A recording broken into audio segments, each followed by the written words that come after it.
Last year, the Arkansas Razorbacks had the best home record in the Southeastern Conference. This year, 2 SEC teams are unbeaten at home. That would be Tennessee and Florida. But the Razorbacks are hoping they can regain some of that magic today against the Tennessee Vols. Here's the starting lineup for Tennessee, and the big difference, Joe, has been the fact that they're 4-1 with number 5, Chris Lofton, back in the lineup. Well, he leads the SEC in scoring, and his running mate, Juwan Smith, is also a very capable three-point shooter. And for the Arkansas Razorbacks, with 15 points. There you see Bruce Pearl. Boy, he's loving life right now, isn't he? He really is. He has a fun time. His second season at Tennessee. He would have another 20-win season with a victory today. And Stan Heath, he's got a young club. They've got a lot of talent, but they are fighting for their postseason life right now in his 5th season, coming off an NCAA appearance 1 year ago.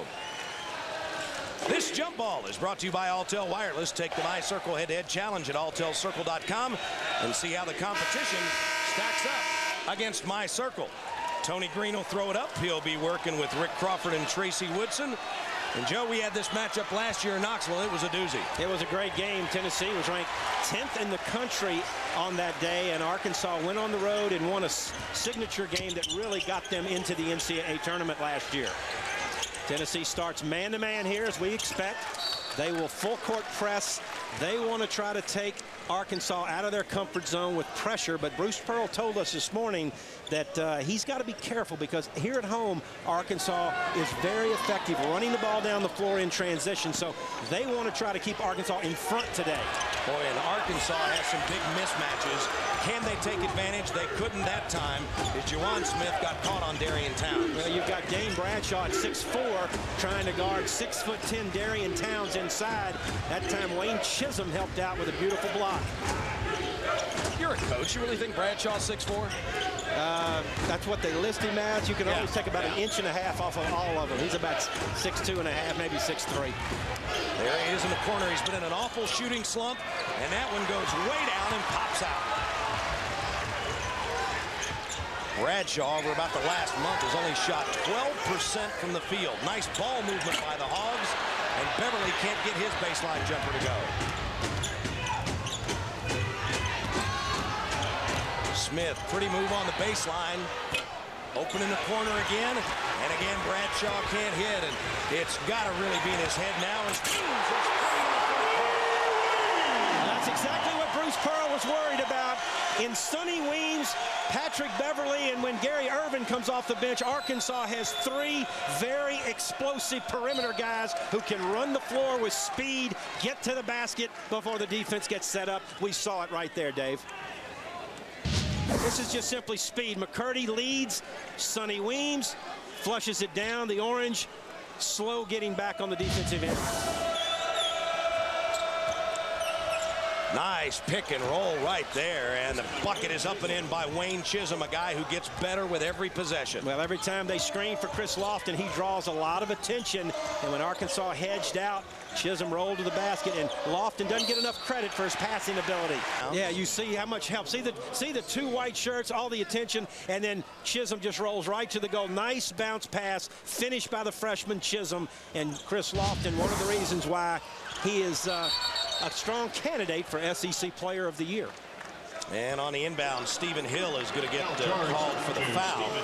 We saw in that last play, Joe, and what coaches want to do is they just want that big man to show a little bit, just stop him. And Hill got caught too far out there, and that opened up the back door for Chisholm. Yeah, and if you're going to hedge on Lofton out front, the other 3 defenders have got to jam the lane and watch for the roll. Arkansas didn't rotate well that last possession. There's Lofton. Boy, what a move.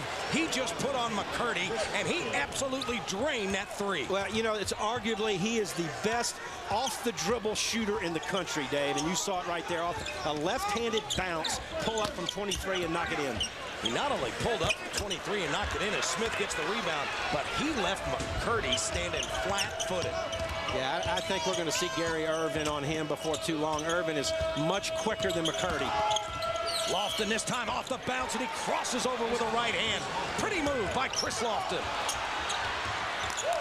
Smith steals it off the inbounds, and this is the kind of tempo that Bruce Pearl said he didn't want, but Tennessee excels in. Well, no question, Ramar Smith has jumped in the passing lane on the inbounds. Got the steal. That three by Juwan Smith rattles out, and here come the Hogs. Sean McCurdy, the freshman point guard starting today, gives a little more stability. Hill spins, has it knocked away, and Lofton has got it going early here in Fayetteville. It's a 9-0 Tennessee run. Amazing. Bradshaw's giving up at least 5 inches. He got isolated inside on Towns, and as the ball came in, knocked it away. Chris Lofton, you said it, Dave Baker, just off the dribble, took McCurdy to school right there. Now, here's what he doesn't get enough credit for. Putting the ball on the floor, knifing to the basket, looks like a slasher, and then in transition, scoring the basketball on the run. Chris Lofton off to a great start here this afternoon. And a whistle underneath the basket. Delay of game is what was called, and so that would be a warning. And then off the turnover, it's going to go back to Tennessee. Well, quickly, Stan Heath has Gary Irvin in the game. Sean McCurdy, while a promising freshman, he's not ready for this type of quickness and speed this afternoon that Tennessee is going to bring. And so Irvin is now in guarding Lofton, and there's the back door. And Ryan Childress with a great look to Juwan Smith. And after Arkansas scored the first bucket, Tennessee has now run off 11 straight. The Vols lead it 11-2, and we'll return after this message from the University of Tennessee. Stan Heath, and this was exactly the sort of nightmarish scenario that he hoped would not present itself here at home. Arkansas has been awfully good on this court, and Tennessee has had all kinds of trouble on the road, Joe Dean, but they're in control and now switching defenses. Yeah, 3-2 zone or a 1-2-2 look, 3 perimeter guys. Duke Cruz and Ryan Childress inside. That's out of the timeout. They're going to try to match up out of this and confuse Arkansas a little bit with their defense. Irvin had a foot on the line, and his jumper won't go. And there's Cruz ripping the rebound away from Patrick Beverly.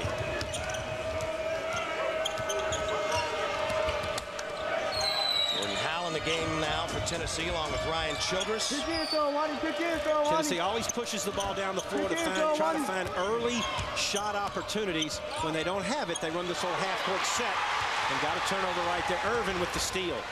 Nice defense by Irvin, and Sonny Weems, last year's JUCO Player of the Year, with a finish. Tennessee fans are really enjoying what they're seeing out of Chris Lofton early on. Well, he's not 100%, but I tell you, he plays like he is. The great assist. Pull-up three-point jumper by Chris Lofton. In transition, finishes the play. He's 3 of 4 from the field, 7 points here early. Chris Lofton, outstanding player out of Maysville, Kentucky. And you notice that today he doesn't have those support hose on that he's been wearing to help that ankle. He's gone back to the traditional socks. I told him made him look tons faster. A little quicker. Nice play off the inbounds as Lamar Smith goes to the left hand.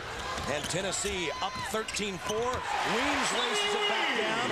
And Sonny Weems has all 6 for the Razorbacks. Beverly, because he had no hope in jumping up and contesting Duke Cruz's shot inside. So he set up, drew the contact, flopped back, and got the charge. And that's one thing that Bruce Pearl was talking to us about before the game, Joe. The fact that Chisholm and Cruz are very good at home, still a little inconsistent on the road.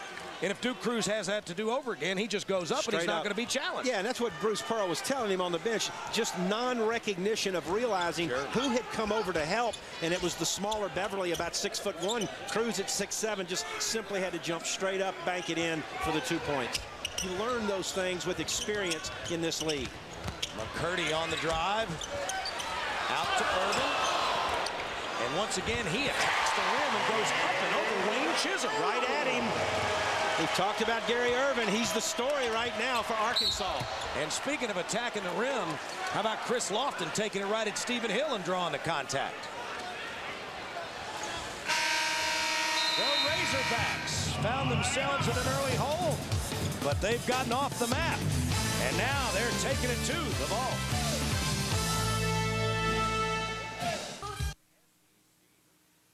Dave Baker, Joe Dean Jr., along with our producer Dave Berenger and our director Dave Burchett at the Bud Walton Arena in Fayetteville.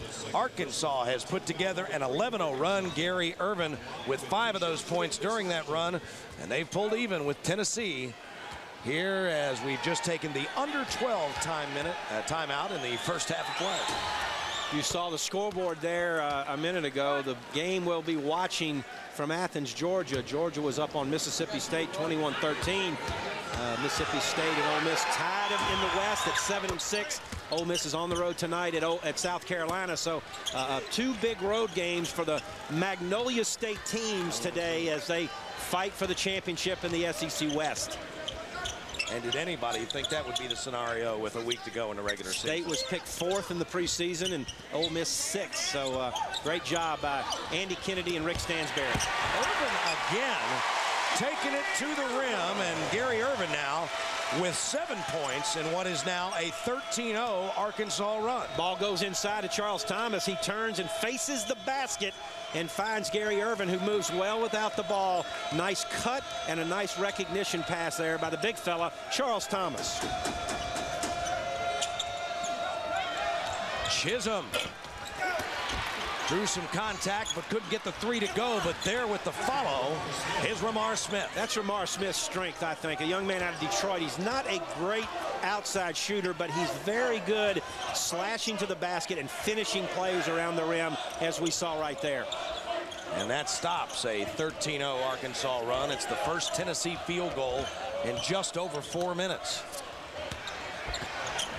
Towns had it stripped away.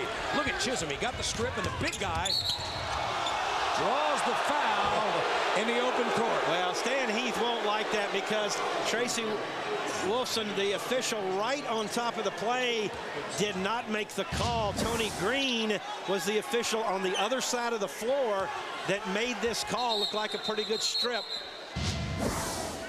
But nevertheless, a foul. There's Stan Heath, and there's Tony Green right in front of him. Yeah, and I think Stan Heath's got a good argument right there because Tony Green was right in front of that bench. He made the call all the way across the floor, and the underneath official let it go. Chisholm with a strong drive, but he has it knocked away by Towns. Second block on the day for the Razorbacks. Beverly. And now McCurdy gets by Lofton, leaves it for Towns, and he can't finish. Yeah, Towns has got to make that play. Absolutely has to make that basket. Great feed by McCurdy. We'll watch the block. Darian Towns, great defensive play on one end, but at the other end, when you get a ball around the basket and you're 6'10", you need to take the defender and everybody else and put him in the basket. Nice bounce pass from Bradshaw, who kicked it down to Juwan Smith. You can see they're not going to guard Dane Bradshaw. Charles Thomas is back all the way into the lane and will invite Bradshaw to shoot the outside shot. You do not need to give that man an invitation to shoot the three-pointer. Yeah, you know, and McCurdy's a nice player and a kid who's going to get better with time, but he's no Gary Irvin. And, you know, again, keep Irvin out of the game very long. He's got to be the guy that can defend Chris Lofton. Here at the 9-minute mark in the first half, Lofton already with a dozen. And a guy who's trying to match him shot for shot is Sonny Weems, who's now got 10 on a 5 of 6 shooting start on the day. Just on fire, and Bruce Pearl talked specifically about Sonny Weems. He had seen him in junior college. And Dave Bradshaw says, well, if you're going to let me shoot it, I'm going to knock it down. And I don't know if we could see it on the replay or not, but Bradshaw throws his own arms up in the air like, finally.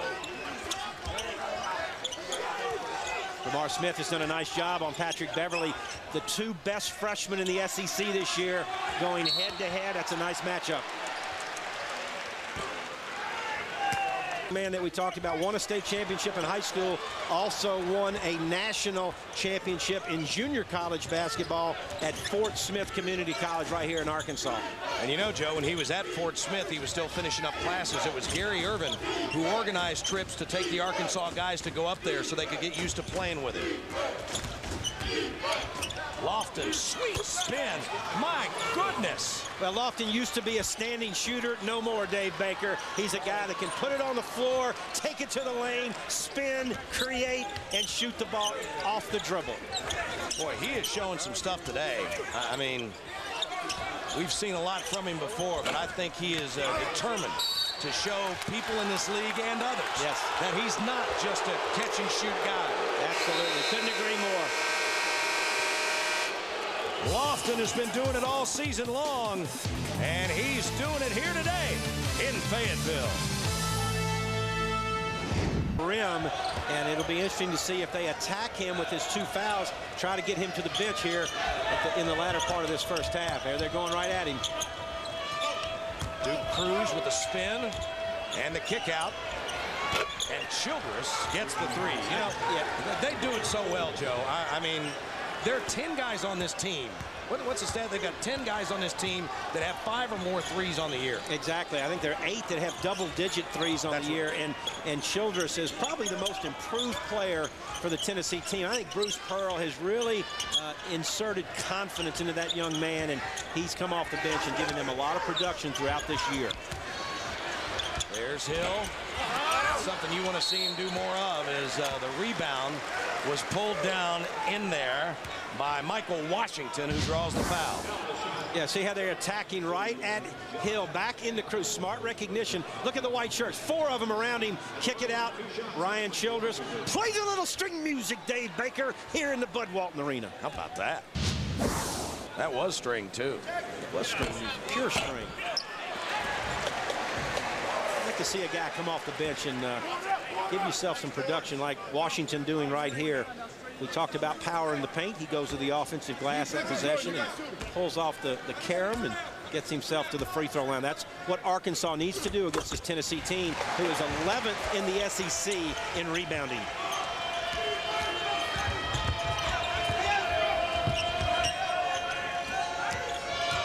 Tennessee now with Josh Tabb there with the ball, along with Childress, Lofton, Howell, and Duke Cruz.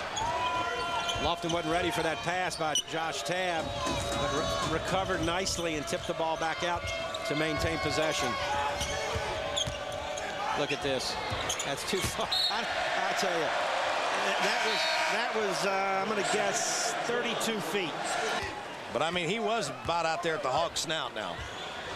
And the thing you notice when he comes to the bench, Bruce Pearl says nothing to him. Not a word. And you got a shooter like that, you give him the green light, baby. Washington has got position down there, but they can't get it to him. And Beverly wasn't looking for the pass from Hill. Well, speaking of sweet freshman, Patrick Beverly is able to knock down the jump shot. And he shows some emotion as he gets his first field goal of the day. Well, you just saw the SEC Freshman of the Year. They haven't voted on it yet, but I'm going to anoint him today because, and Dave, you agree, there's no question he's had a phenomenal year leading the Razorbacks in scoring, the young man out of Chicago. Fun guy to watch. He scored 40 or more points 9 times in his high school career at Marshall High School in Chicago. You're just a reservoir of information. Some people would say a cesspool, but Tabb, nice lead inside, and Cruz can't finish. Shot clock. Didn't get it off in time. Nice defense by Arkansas right there. And that gets the crowd off their feet here in Bud Walton Arena. Defensively. A defensive trip by the Razorbacks.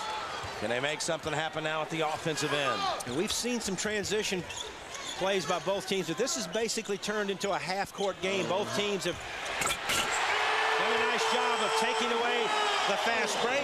Arkansas working it inside, and the power in the paint. The Pontiac key today for the Razorbacks. There's Hill. He got over a little late. He still affected the shot, but then Towns, all he can do is to foul Duke Cruz. Now, the Arkansas bench is saying that one of the Tennessee players, you know, I think the rule says that should be a technical foul right there. Tennessee got away with it. And now Tracy Woodson spots a lane violation, so that play above the rim and push the ball in transition. This is a tough game for officials. Boy, that's a pretty move inside. And that's exactly what Stan Heath talked about the entire practice yesterday. Let's look for Darian Towns. Absolutely. He is a very talented junior in the low post. Tennessee cannot match up against him. And in the half court, Arkansas the last 2 times have gotten it inside nicely for inside scoring opportunities. A 9-0 run run for the Razorbacks, and they've pulled back within a bucket. Ramar Smith in trouble, gets it to the corner. Howe misses, and it goes off the hands of Duke Cruz. Rangefinder was certainly off on that one. Bruce Pearl and company not at all happy, but the home fans have got a little happier, and there's still a long way to go.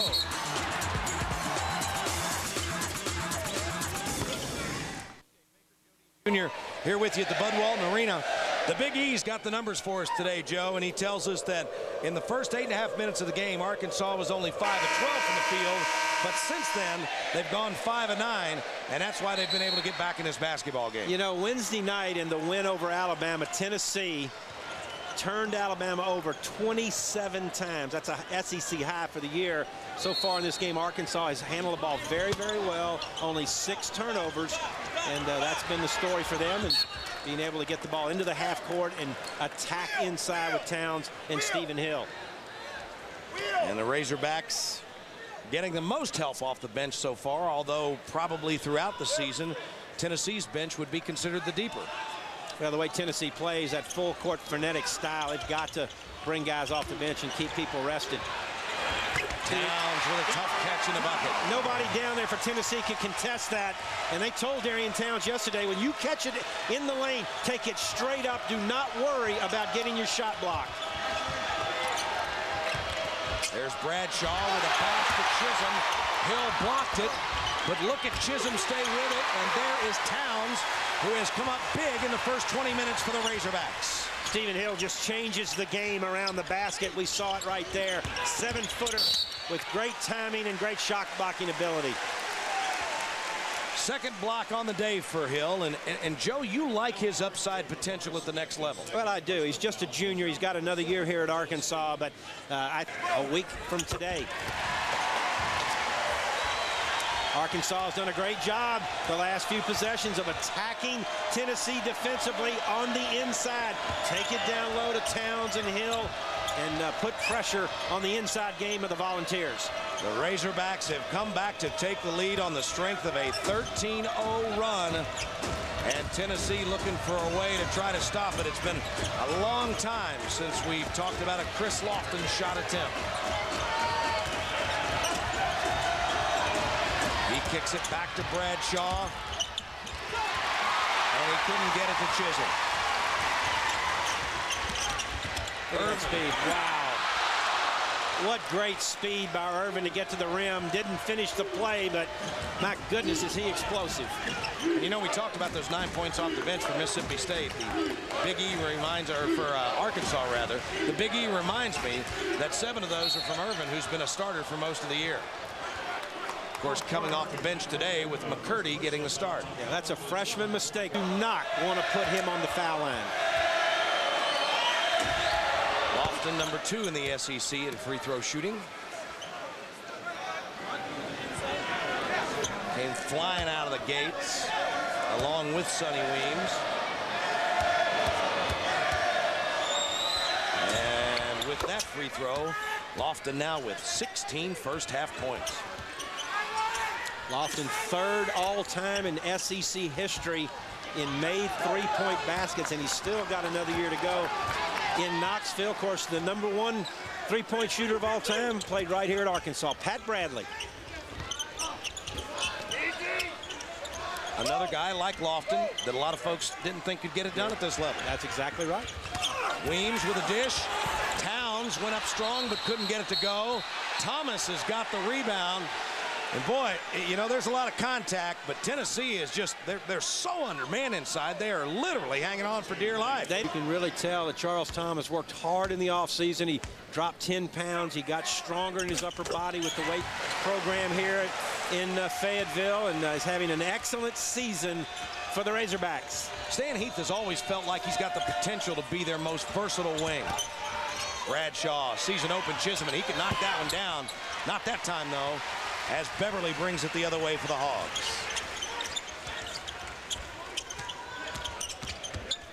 Beverly looking to draw the contact.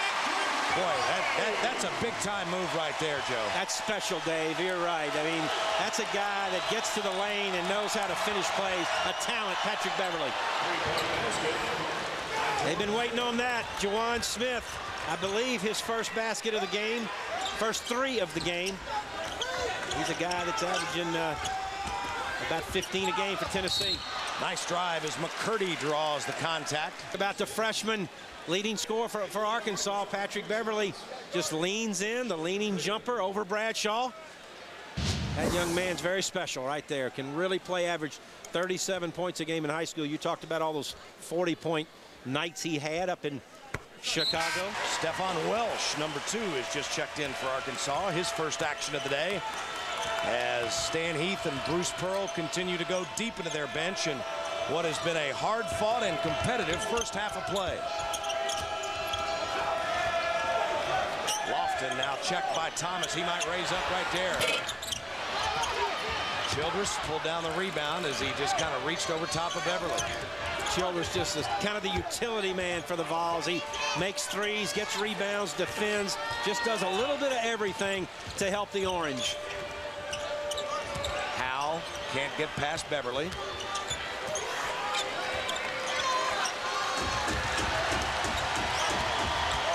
And the shot clock now down to 10.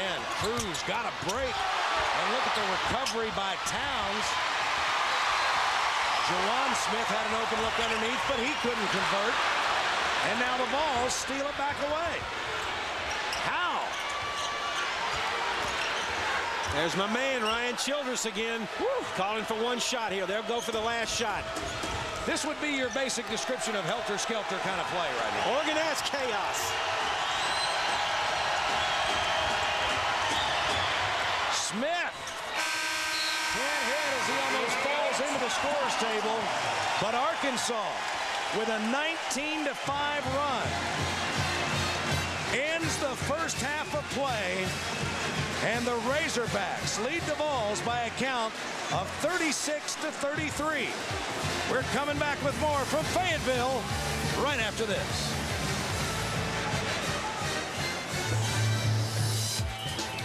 SEC basketball. Dalton.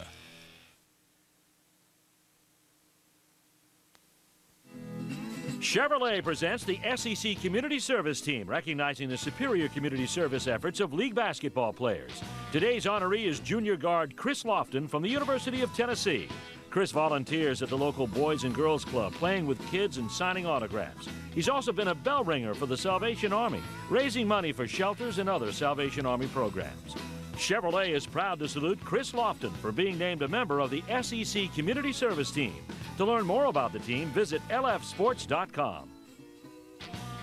Hey fans, follow our coverage of SEC basketball all season long by logging on to lfsports.com to check out the Toyota Info Center. The Toyota Info Center on lfsports.com, your online destination for our coverage. Dave Baker, Joe Dean Jr. back here at the Bud Walton Arena in Fayetteville, where the Arkansas Razorbacks have put together one big comeback, and they lead Tennessee by a count of 36-33. Here's a look at the Advance Auto Parts drive to the SEC championship standings. Joe, you see Tennessee right there. If we were to finish today, this Arkansas-Tennessee game would be a first-round matchup in the conference tournament. That's exactly right. Of course, the big game tomorrow on Lincoln Financial Sports is in Nashville. Vanderbilt and Kentucky will decide who is going to be in second place in the SEC East going down the stretch. Boy, and who would have ever thought this would be the scenario we... Now that Bell South is getting together with the new AT&T, the switch from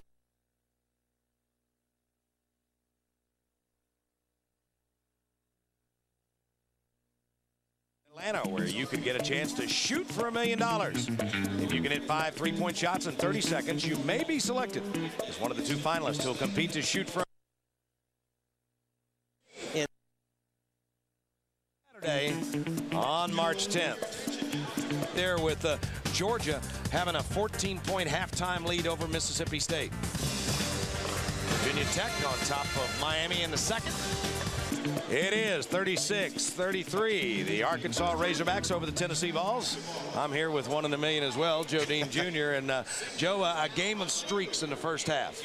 Well, it was. Both teams had runs, and Arkansas, of course, closed out strong in the end. They blocked 5 shots. You know, Big E told us that Tennessee had 9 offensive rebounds, but only converted on 4 points on second chance opportunities, and that's because you know, Arkansas blocked shots with Towns and Hill inside. Absolutely. Let's go ahead and take a look at our halftime scoreboard. Other scores of interest, and there's a big one right there with Georgia having a 14-point halftime lead over Mississippi State. Virginia Tech on top of Miami in the second. Clemson 5 better than Boston College at the half. Back at the Bud Walton Arena in Fayetteville, the Arkansas Razorbacks in a must-win situation as they fight for their postseason lives, lead the Tennessee Volunteers by a count of 36-33. Dave Baker, Joe Dean Jr. back here with you. Joe, how about some first half highlights? We had plenty in that first 20 minutes. Well, we did. Both teams were up and down the floor, playing pretty good in the half-court area. Let's take a look at the Tennessee Volunteers. They got off to a hot start. Chris Lofton knocked down a 3-point basket, one of his 16 first half points. In transition, finishes the play. And then the pick and roll, nice job there by Lofton getting the ball to Wayne Chisholm. And Dane Bradshaw hadn't made one of those in quite a while, and you see that he's excited about it. And those are our first half highlights, and let's take a look at the numbers from the first 20 minutes of play. But I think it's interesting, the points off the bench right there. Gary Irvin came in and really gave Arkansas some life. The 3-point baskets you see for Tennessee are key for them. And that accounts for the bench points, but the fact of the matter is it's the Hogs who have the big comeback. They lead it here as we start the final 20 minutes. Dave Baker, Joe Dean Jr. back at the Bud Walton Arena in Fayetteville, and right before the end of the half, the Tennessee coach imparting some pearls of wisdom to Brian Childress and Jordan Howell. Yeah, Jordan Howell made a great steal in the last 30 seconds of the half, and I think Bruce Pearl was upset with Howell because he shot the 3 quickly. Lucky for Tennessee, they got the rebound and then were able to play for the last shot, which they ended up taking a bad shot. So he was just kind of upset all the way around at the final 30 seconds of play by his team. What's the lesson there? Run off the court. Exactly. Don't walk. When that horn sounds, get to the locker room just as quickly as you can. You know, he is so passionate about what he does and so energetic, and the players just feed off of Bruce Pearl. That time Lofton tried to get the balls off on the right foot with a 3, but it went way down and rattled back out. Weems, that's exactly the way he started things in the first half of play, as he had a foot on the line, and that's a 2. Sonny Weems now with a dozen.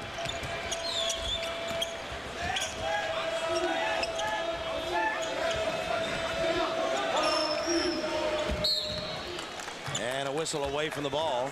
Tony Green spots a foul. He has a baseline screens, and that time knocked one of them down. And there's Juwan Smith, who hits the 3. Joe, I wonder if he's hurt a little bit. I'm just a fashion guy, but he's got some sort of black undershirt thing on now that he didn't have before, and he's got that brace on his left elbow. And you astutely pointed out that he was not real involved in the offense in the first half. No, he was not. He only made one 3-point basket, got one there. But, you know, we talked to Bruce Pearl at length today before this game, and he didn't mention anything about Juwan Smith. And of course, he nice pass. Yeah, from Smith to Chisholm. Of course, he'd be the first to say you guys didn't ask about Juwan Smith. That's a good point. There's Smith with a steal.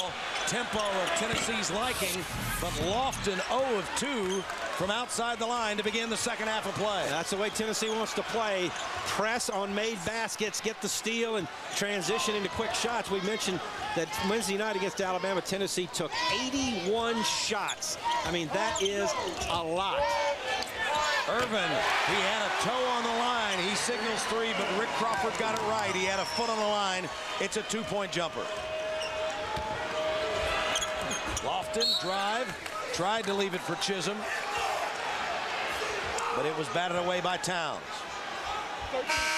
Tennessee always runs the back door if they're overplayed. Just a smart recognition play there. And Lofton had a 2-on-1 situation, but couldn't convert.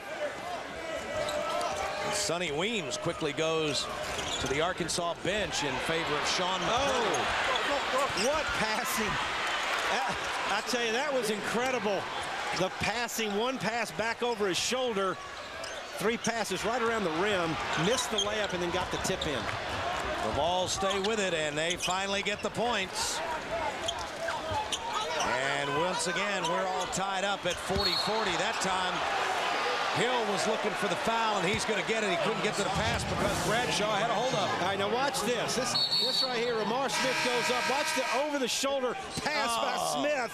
And then Bradshaw inside to Chisholm, who misses it, stays with it, and tips it in. That's just tremendous ball handling skills by the Orange team.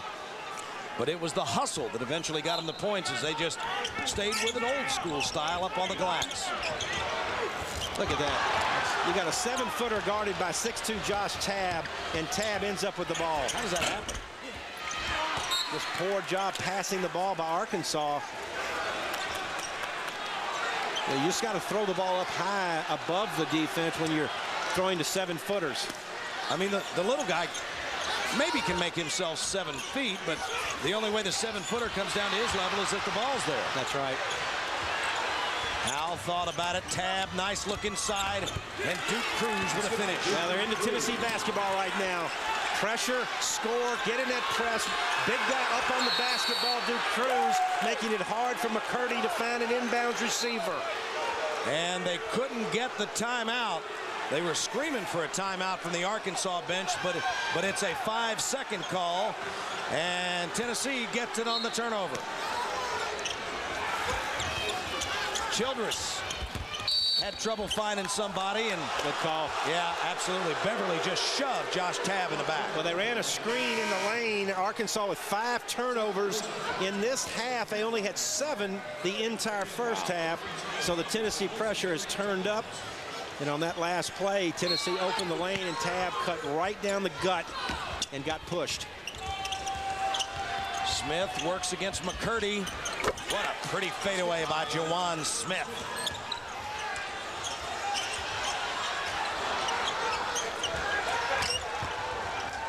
Thomas breaks the Tennessee pressure, and now Arkansas will set the offense, something they've been able to do precious little of here in the first 3.5 minutes of the second half of play.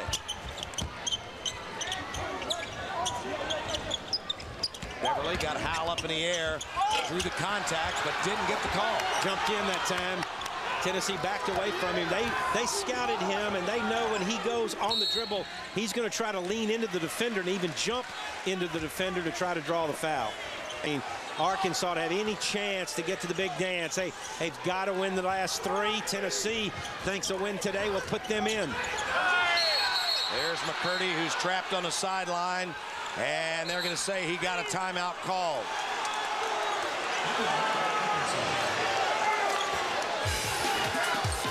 Stan Heath wanted a foul, but guess what? He's still got the ball. Hey fans, watch for the Geico College Basketball Campus Tour. Season-long traveling exhibits celebrating the greatest shooters of all time. Go to lfsports.com for more information and to find out when Geico will be visiting a college campus near you. Dave Baker, Joe Dean Jr. Dave Berenger is our producer. Dave Burchett is our director. And a wild one here in Fayetteville. And in fact, they are lined up, as you take a look at the Arkansas bench, they're lined up to shoot some free throws at the Tennessee end of the floor. And we're getting word now, Joe, that apparently Sean McCurdy was called for a taunting technical at the end of that play. He got the timeout, but then apparently said something afterwards. Well, the trap on him was very physical up against the sideline, and I think after he called the timeout, he tried to get the Tennessee players off of him and maybe said something inappropriately, and let's see if we can see it right here. Yeah, there it is. He said something to Josh Tabb, and Tony Green teed him up. There it is. Right there. Yep. Nice job, Dave Burchett. Our entire Lincoln Financial Sports crew on top of that one.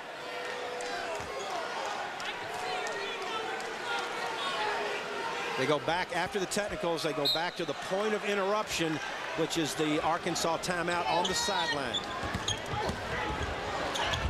And Stephen Hill he thought they were going the other way. He was going down to the other end of the court. Charles Thomas with a nice drive, and you saw his versatility, Dave Baker, that you talked about earlier in 6'8" guy, strong player who puts it on the floor and can also shoot from the perimeter. Beverly got a hand on it. Lofton tried to call that mid-air timeout, but that's a point of emphasis this year. That's a nice job by Tracy Woodson. It's actually a rule change. Can't call timeout while going out of bounds anymore. I don't know if it can get any wilder, but I'm guessing it will when we come right back. Oh, we're having some fun. SEC basketball, it doesn't get any better. Two good teams going at it here in beautiful Bud Walton Arena. Baseline jumper. Won't fall over there by Thomas. And Howe, who you just saw getting the, he and Ryan Childress were on the receiving end of that Bruce Pearl do better talk. They're getting their first action of the second half. Rebounding was a discussion by both coaches for this game, and it's about even. Both teams have done a decent job on the backboards. We haven't seen any zone defense in the game. They're just going at it nose to nose. Cruz. Golly, what a nice play, but he can't finish. And Hill forces Childress to go up and over the backboard, and that's the first rebound of the game for Big Stephen Hill. But, boy, I tell you, he alters shots around that basket, doesn't he?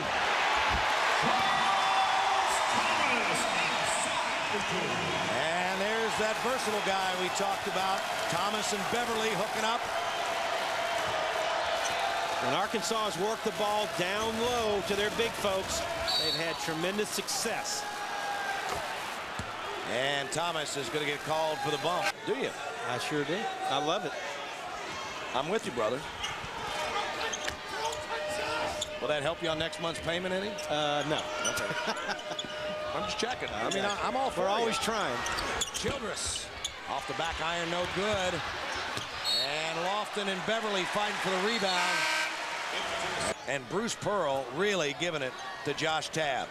I tell you what, you can just tell, and you talked about being this time of the year and the emotions and intensity, but Bruce Pearl really wants this game. He talked about the fact that his team had not won an SEC road game after going 6-2 on the road last year. Hill, nice seal inside. And he got it to go between Chisholm and Childress. If Arkansas concentrates on taking it inside every trip down, they're going to really cause Tennessee a lot of problems. 8th tie of the day. And now Arkansas with a chance to retake the lead. And Irvin called for the palm.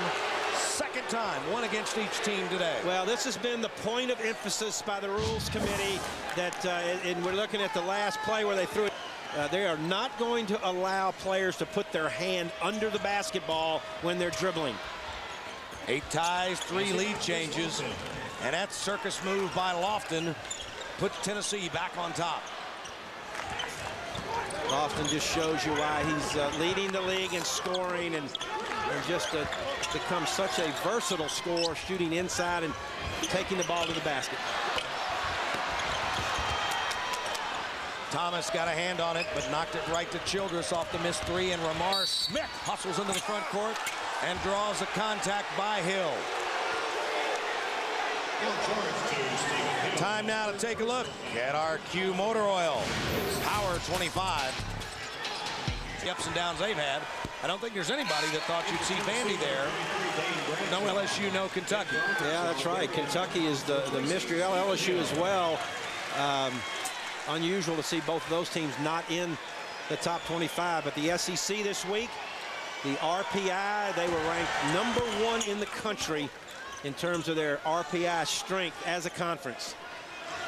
They have performed well against teams outside the league, and that's what it'll come down to as we get into what they call March Madness. And that Tennessee full court pressure can be maddening sometime as well, but Irvin breaks it. SEC ranks 2nd in the nation in strength of schedule among the top 8 conferences.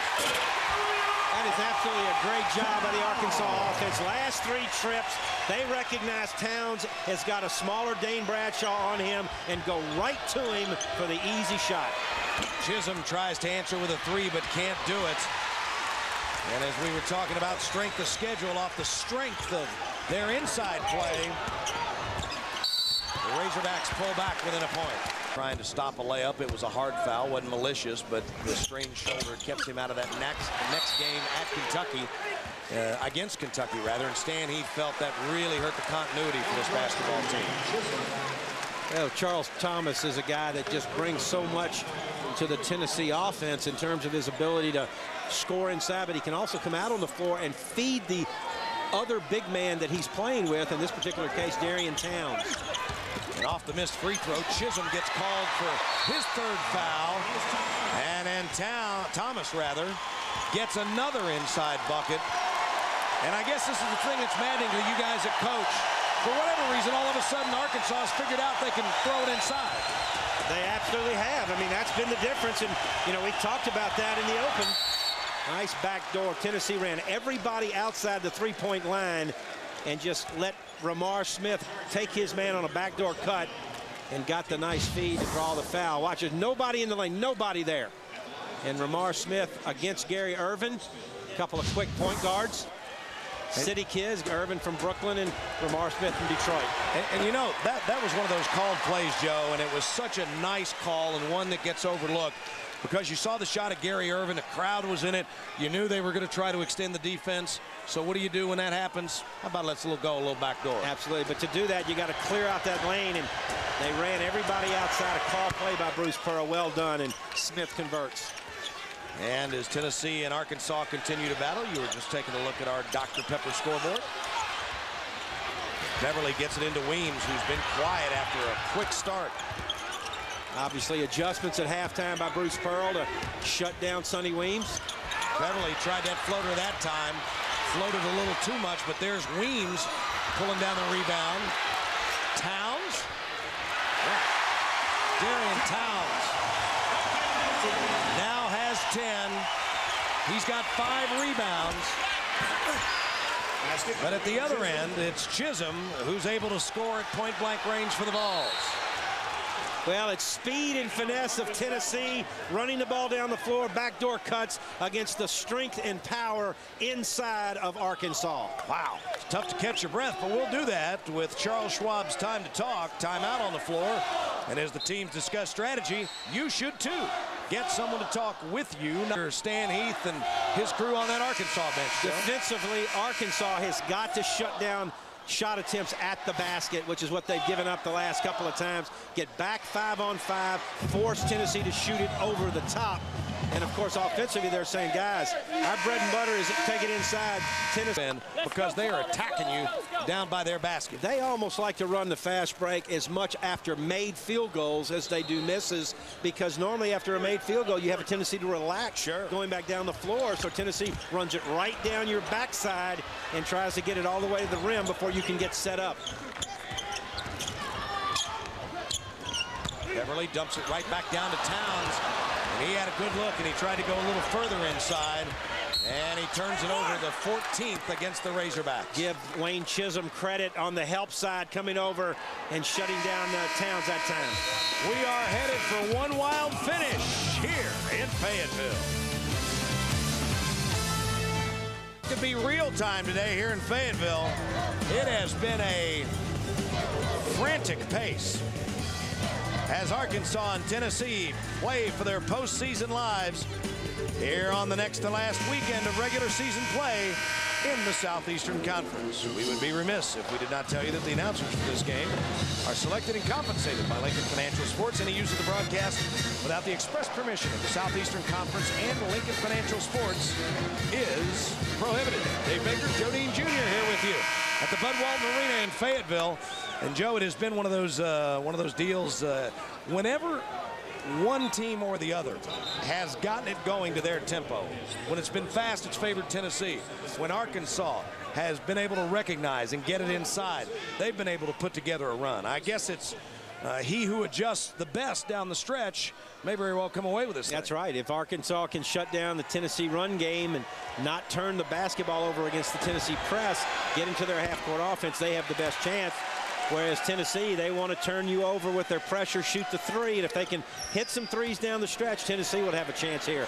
We've got a barn burner. Boy, and You know, you talk about strange things happen at this time of year. You just saw Chris Lofton miss a field free throw, which doesn't happen. He's only got 1 field goal this half.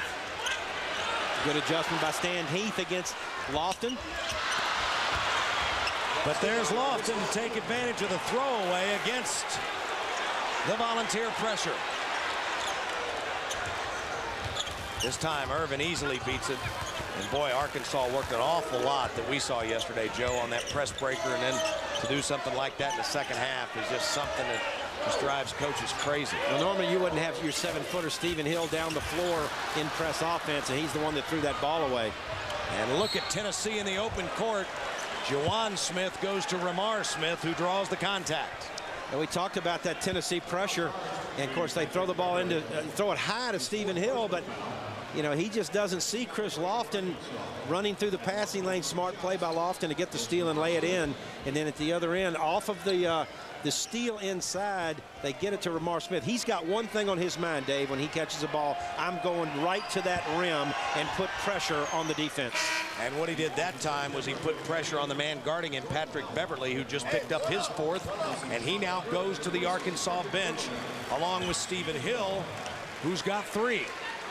Now that's a blow for Arkansas because Beverly, as we've talked, their leading scorer, is the real threat along with Sonny Weems. And now you've got 2 point guards in the game, which might help Arkansas in their press break with McCurdy and Irvin.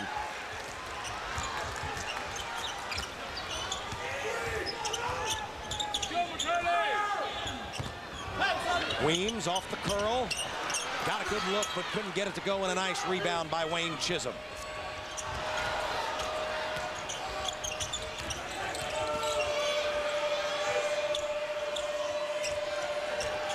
There's the back door. Wow. Watch the back door. Juwan Smith overplayed, cut, and got it from Ramar Smith. No relation. That back door has been very good, and so has this press for Tennessee. As the Vols, as we mentioned right before this segment began, once they get it going at their pace.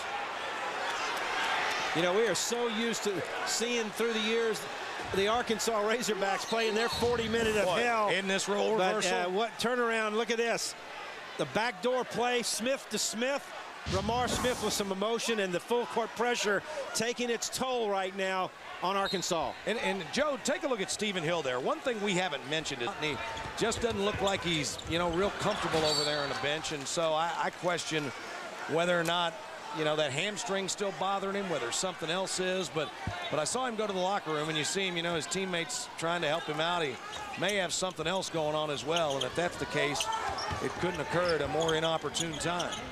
You see the points off turnovers, Dave, and that's the story for Tennessee. Turn you over and score off those turnovers. They forced 27 against Alabama, as we noted Wednesday night. That's travel, yeah. Great defense by Wayne Chisholm. He ran across the lane and shut down that drive to the basket by Darian Towns. And 18 turnovers.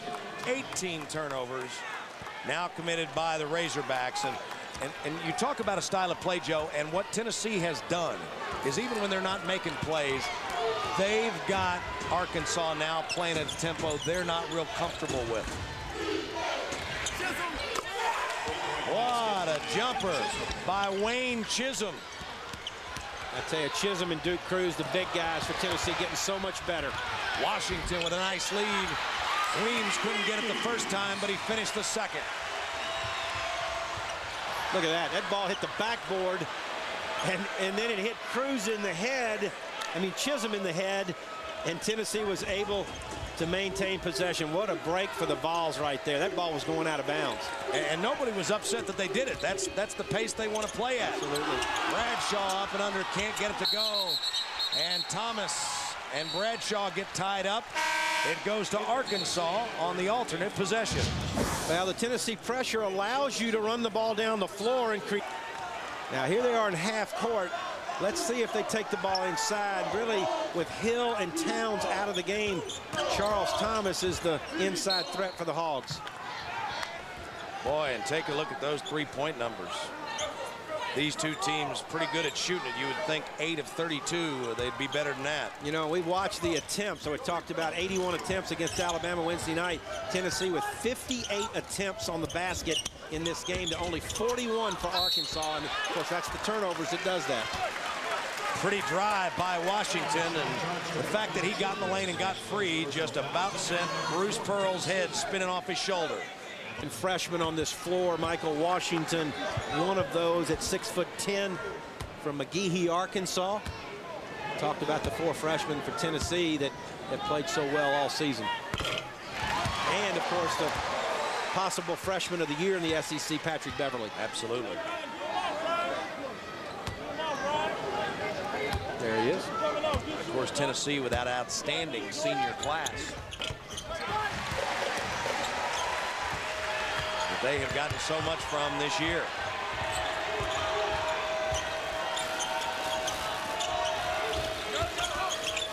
Lofton works against Irvin. Nice pass to Childress.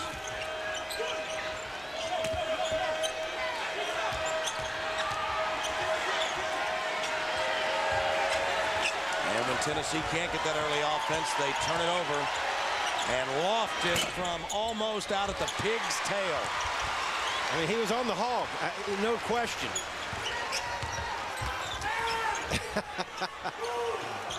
I mean, he could have elevated off the Razorback's back. He has taken 3 today from well over 30 feet. And we've got an offensive foul. Locked up in a good one. Ladies and gentlemen, the President of the United States. Because we are enjoying bringing it to you. Dave Baker, Joe Dean Jr., Dave Berenger, Dave Burchett in the truck. Got another good one tomorrow as well. Kentucky takes on number 17 Vanderbilt at 2 o'clock Eastern, 1 o'clock Central. The Commodores looking for a little Memorial Gym magic. Just a week after they upset number 1 Florida in that building, and that a battle for the number 2 seed in the SEC East as Cruz has the inbounds pass go off his face. And Tony Green says held ball. The Arkansas faithful wanted a foul, but it'll go back to the ball. Well, Washington just simply turned right into Cruz, and Cruz just reached in and tied him up. Nothing special about that play, just a freshman mistake. And there's just a mishandle by Cruz, and watch, he just turned right into him. He turned right into Cruz. I thought he got the tie-up. Yeah, it was a good call. Absolutely. Bradshaw cross court to a wide open Jordan Howell, who knocks it down. Well, he doesn't shoot a lot, but when he does, he has been very effective off the bench this year for Tennessee.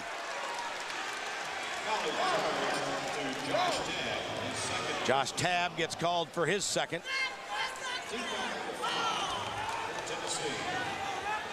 As we take a look at our Dr. Pepper scoreboard, in Georgia with that 15-point lead over Mississippi State. What does that do in the West, my friend? Well, I tell you what it does. It gives the Ole Miss Rebels a chance tonight to be in undisputed first place in the West if they can win at South Carolina with 2 games to play after today. And now Gary Irvin gets called for a push-off on that dribble drive. It is his 4th. Gary needs to forget about it and just go play. He's worried too much about the officiating and what's going on. Can't control. You only worry about things you can control, and that is how you play the game. So Sean McCurdy will come back in. Patrick Beverly comes back in as well for Arkansas. Arkansas applying their own full court pressure. They've gotten 1 turnover here since the timeout. Arkansas with 21 turnovers. 14 of those have come this half, Joe. Tennessee has turned it up, and Arkansas, of course, had the big guys handling the ball a little bit early in the second half. That was part of their problem in their press break. Bradshaw open for a minute, kicks it back out, and that's his range right there. I just don't understand how you leave him. If you're guarding him, you don't help out at all. And normally that's the way coaches will play against Chris Lofton. If your assignment is Chris Lofton, you do no help. You stay up on him. McCurdy draws the foul. I'll tell you what I think it is, Joe. I think even though you coach against it, instinctually as a player, when you get an up-and-down game, you go toward the guy who's making the penetration. Absolutely. Instinctively, you're right. You converge to the ball, but you've got to know you're covering maybe the greatest shooter in America today, and you just can't leave him. You got to let somebody else help out on the dribble. And that's why coaches and people wonder, you know, why do they stress it? Why do they stress it? That's why you go over it and over it and over it, because you can't let instinct take over. You've got to know the personnel. No question about it. Bruce Pearl talked to us about that today, the importance of understanding the personnel that you're competing against, what their strengths and their weaknesses are, and what you have to do defensively to take away the other player's strength. Maybe he's a dominant right-handed dribbler. You got to force him left. Certainly if he's a great three-point shooter, you can't leave him like they did Lofton that last trip. Tennessee with a basketball, looking to build on an 11-point lead in what would be a huge road win for the Vols. Tab penetrated and had it batted away. And Beverly will go to the line. And his first point of the second half at the 6:17 mark. Well, that speaks volumes right there for the defense of Tennessee, and the adjustment at halftime by Bruce Pearl and his coaching staff.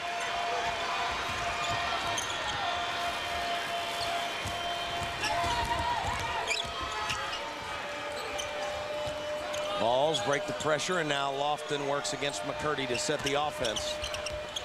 Boy, he loves to pull up, to penetrate, take one step back off that left-handed dribble, and he's as good as anybody I've ever seen it doing it. Not only that, Dave, but he loves going against the freshman McCurdy. He doesn't like going against Irvin quite as much, and when he sees McCurdy on him, he's been taking him on the dribble each time. There you see Tennessee 10 out of 30 from outside the line. Lofton has got 4 of those. And a tie up underneath, and somebody trying to hang on for dear life managed to hook Stephen Hill. Here's what you're talking about, Dave Baker. The pull-up, the knockdown three, under pressure, 29 points today. Chris Lofton, SEC Player of the Year. Brother, I'm with you.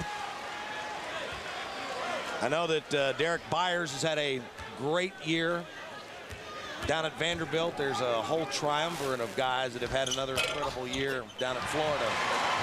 But I think if you look what this team is doing now and what they were not able to accomplish without Chris Lofton, I think it's a pretty compelling case. I agree. And you know, when you look at this Tennessee team who has a chance to win their 20th game today with 4 freshmen playing significant minutes and without their best big guy, Major Wingate, who was dismissed from the team before the season, you've got to say that Chris Lofton has carried this basketball team.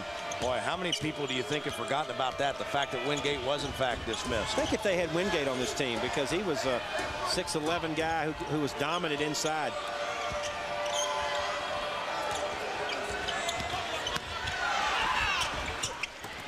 Drive won't go, but look at Duke Cruz there to pull down the rebound. And you can see the tide turning just a little bit. You know, the face is getting a little longer on the part of the Razorbacks, even though there's still plenty of time left. I mean, the tempo and the tenor of this game has certainly turned in favor of the Vols. Well, Arkansas has surely shown that they can make a run. They've done it a couple of times today and gotten back in this game.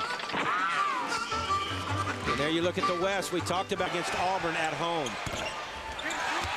Boy, the people in the graphics department getting a little creative this week, huh?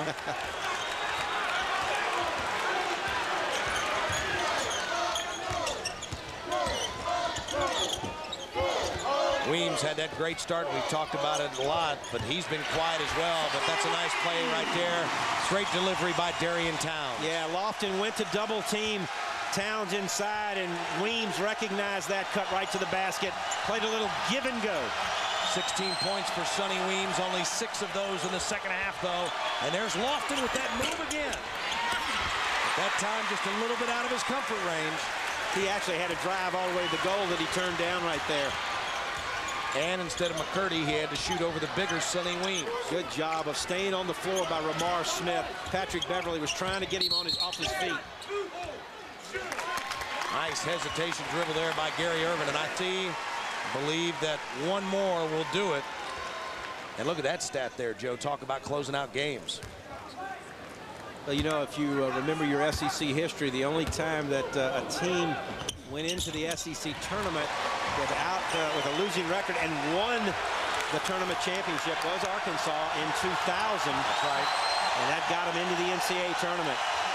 So one thing, all 12 teams, when they go to Atlanta, they still all have a chance to get to the NCAA tournament.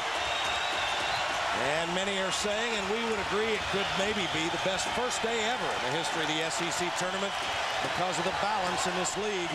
If this season ended today, Absolutely. This would be a first-round matchup. Bradshaw, long three. That wasn't a good look at all. And it goes off the leg of Washington. No, they say that Bradshaw was on the end line. So the Razorbacks with a ball and a chance to cut into a 6-point lead back after this message from your local SEC station. And by the new AT&T.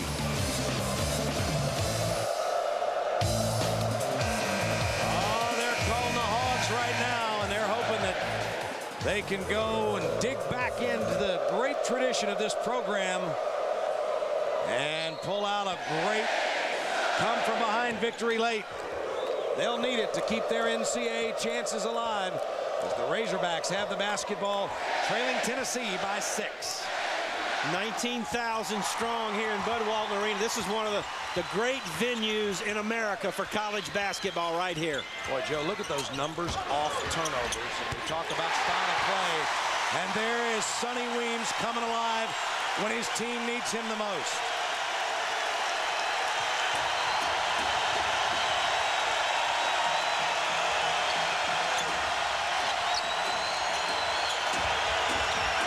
Tennessee now going to use some clock, and they're going to go deep into this shot clock on possession, as they oftentimes do. And Weems is shadowing Lofton. Now Irvin's on Lofton. And he gets free, and Irvin got a piece of it and blocked it. Back the other way, he gives it to Beverly. And are they going to call Towns? I believe they're going to get Towns for the push in the back. No, Washington, I'm sorry. Golly, if you're Arkansas, you couldn't have asked for two better looks. First the one by Beverly, and then the follow by Towns. Well, great block by Irvin right here to get a piece of the basketball and start the Arkansas transition. Watch Towns. He's got a shot at point-blank range Golly. that he can't get it. I think Juwan Smith may have gotten a piece of that shot. Big possession for both teams. Came out on the right end for Tennessee. Chisholm with some big foul shots. A 59% free throw shooter misses his first attempt today. Not only is he not a good free throw shooter, not only is he not taking any, but he's a freshman in a pressure-packed situation on the last week in February. Got the second one to go. Here comes the pressure. Chisholm, the big body up on the basketball. And not only do the Vols hope for the steal, but they're going to cause Arkansas to hopefully use some more clock. Irvin on the drive. Can't get it to go. This time, Towns does convert it point blank.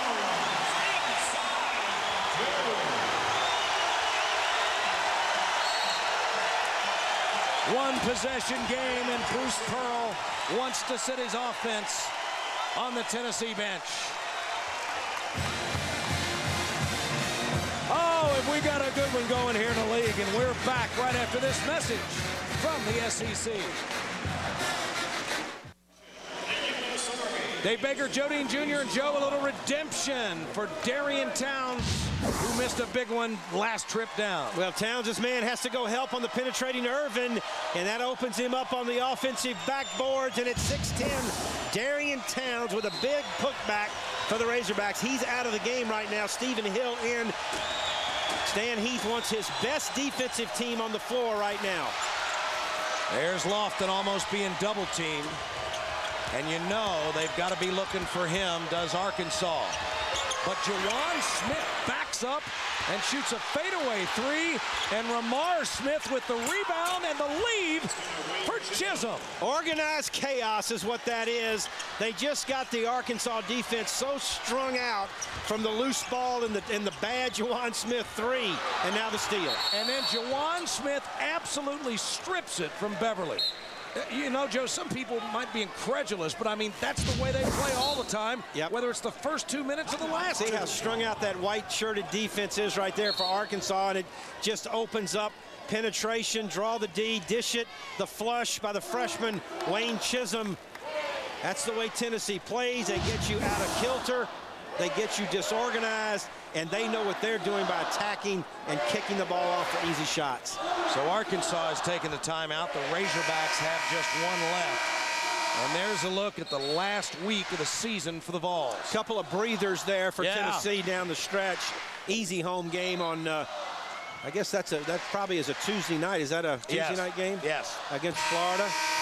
And they finish at Georgia. And then, of course, Arkansas, after today, they host Mississippi State in a huge game for the Bulldogs and their chances to win the West here Wednesday night. And then they finish on the road in Nashville against a very good Vanderbilt team. Weems gets it inbounds to Washington, who's logged a lot of minutes down the stretch for Stan Heath. But that time, the young guy put it on the floor and had it stripped away. Tennessee will run the shot clock all the way down this possession. That is if they can whistle away from the ball. Bruce Pearl calling a 30-second timeout from the Tennessee bench.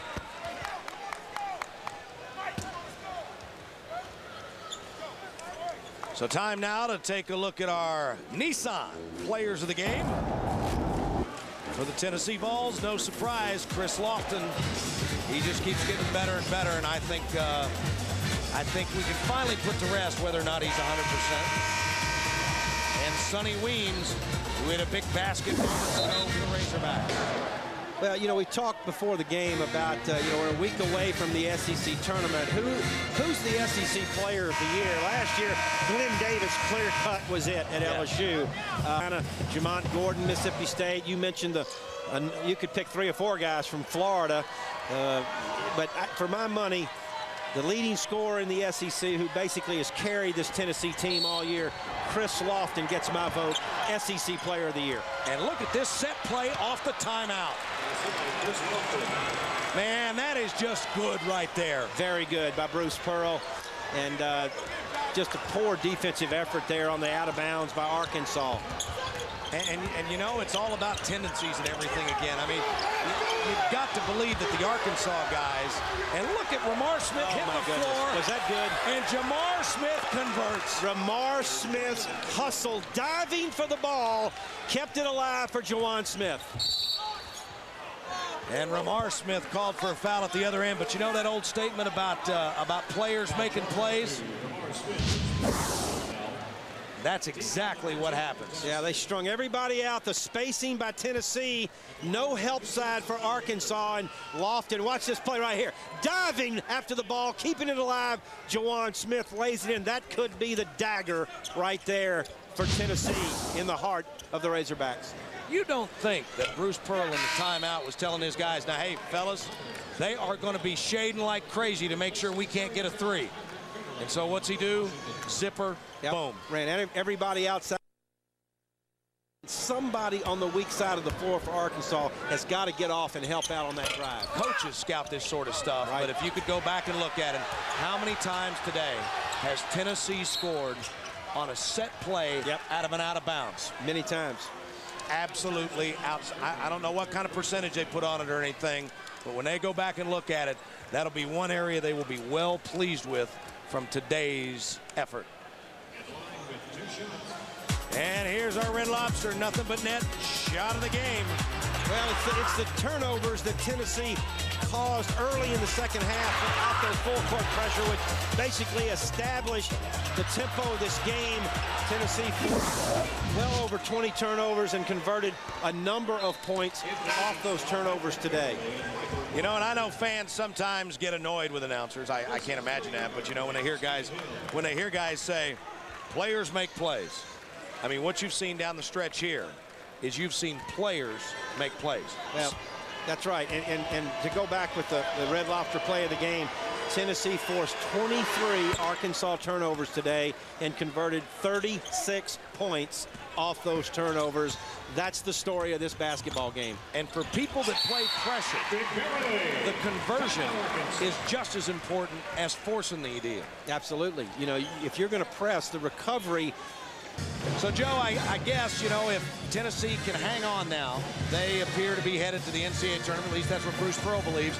And with what they're looking at next week, okay, when you've got Florida, then you got to go to Georgia. That's why he puts so much importance on this game. Well, no question. This will give them 8 conference wins. So even if they were to lose to Florida at home next week and at Georgia next Saturday, 8-8 should definitely get them in. They've got great wins over Memphis, who's ranked 7th in the country, and they have wins over Oklahoma State, who at the time was in the top 10, and Texas. So a very strong RPI for Tennessee. They're definitely in. We got a lot more coming up on Lincoln Financial.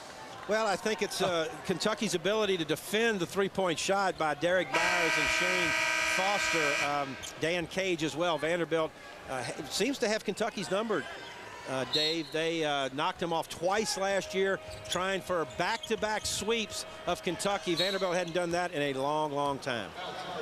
McCurdy fouls Smith on the inbounds. Assuming they do hang on here in the last 43 seconds, this will be the 20th win for Tennessee, and it's remarkable. You know, some guys just flat can coach the game, and Bruce Pearl is without a doubt one of those guys. In 15 years as a head coach, Dave, this will be his 14th 20-win season. Case closed. Well, and the other thing, too, and I mean, he has never, since he's been a head coach, every year he's been a head coach, his team has been the #1 scoring team in the league as they get it back off the turnover. And that's still important to him as they go down the stretch. I haven't looked at the stats in the last little bit, but Florida slightly ahead in terms of points per game ahead of Tennessee. Yeah, he takes great pride in his style of play, scoring a lot of points, pressure defense, forcing turnovers. Thinks that helps him in recruiting because kids today want to play that style of basketball. Arkansas has tied a season high today with 24 turnovers, and it could not have come at a more inopportune time. But for the Tennessee Vols, it's another victory, and it is another 20-win season for Bruce Pearl and company. The Vols 20-9 on the year, 8-6 in the SEC. Arkansas falls to 16-12 and 5-9 in the league. Chris Lofton, 31 points for the SEC's leading scorer. Sonny Weems leads the way with 18. And Tennessee appears to be one of those teams, Joe Dean, coming together at the right time. Tennessee's not a team that you want to see in the NCAA tournament because their style of play. My thanks to my broadcast partner, Joe Dean, our producer, Dave Barringer, and our director, Dave Burchett. I'm Dave Baker. Thanks for being with us. You've been watching Lincoln Financial Sports exclusive coverage of Southeastern Conference basketball.